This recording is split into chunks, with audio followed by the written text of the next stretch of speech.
Europe. Europe 1. Malgré la reprise économique, le chômage a stagné en France en 2017. Seulement 16 500 demandeurs d'emploi en moins.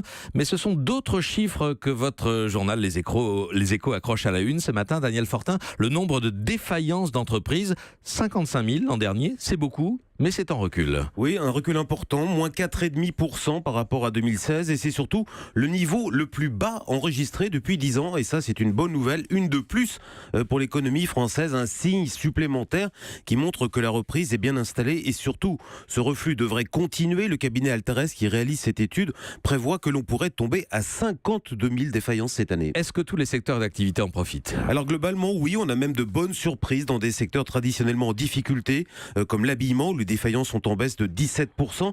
Même chose pour la restauration, la construction ou encore les transports. Mais au milieu de cette embellie, il y a encore des exceptions. On le voit avec les taxis où les sinistres sont en hausse en raison de la concurrence d'Uber. On le voit aussi chez les agriculteurs et notamment chez les éleveurs. Là, les défaillances ont progressé de 19% l'an dernier. Plus de 300 fermes ont disparu. C'est le double d'il y a 4 ans. Daniel Fortin des Échos, merci. Europe 1.